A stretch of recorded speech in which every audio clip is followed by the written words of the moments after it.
পদ্মা নদীর পানি বেড়ে যাওয়ায় জিও ব্যাগ সরে গিয়ে ভাঙন দেখা দিয়েছে মুন্সিগঞ্জের বিভিন্ন জায়গায়। বিশেষ করে হুমকিতে রয়েছে টঙ্গীবাড়ি উপজেলার ২৫০ বছরের পুরনো দিঘিরপাড় বাজার। ইতিমধ্যে বাজারের অনেকগুলো দোকান নদীগর্ভে বিলীন হয়েছে। ভাঙন ঠেকাতে উদ্যোগ নিচ্ছে পানি উন্নয়ন বোর্ড। মোহাম্মদ সুজনের প্রতিবেদন, জানাচ্ছেন সিফাত রহমান জেসি। কয়েকদিনের টানা বৃষ্টিতে বেড়েছে পদ্মা নদীর স্রোত। মুন্সিগঞ্জের টঙ্গীবাড়ি উপজেলার নদী তীরে ফেলা জিও ব্যাগ সরে গিয়ে শুরু হয়েছে ভাঙন। তাতে নদীগর্ভে বিলীন হচ্ছে ২৫০ বছরের পুরনো দিঘিরপাড় বাজার। ইতোমধ্যে ১০টি দোকান নদীগর্ভে বিলীন হওয়ায় ভাঙন আতঙ্কে ব্যবসায়ীরা জানালেন ক্ষুব্ধ প্রতিক্রিয়া। তাদের অভিযোগ, স্থায়ী বাঁধ নির্মাণ হলে এমন ক্ষতি হতো না। এখান থেকে অনেক গড়দরজা নিচে ৫-৭-১০টা গড়দরজা নিচে নদীতে ভাঙ্গা নিয়ে গেছে।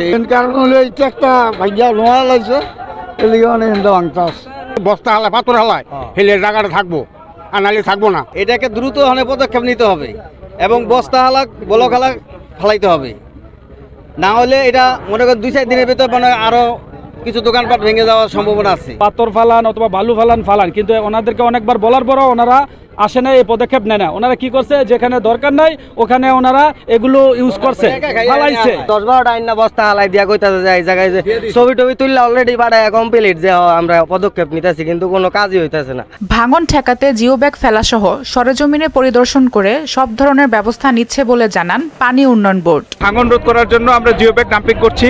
আমাদের সিসি ব্লকও আছে, সিসি ব্লক আমরা ডাম্পিং করব।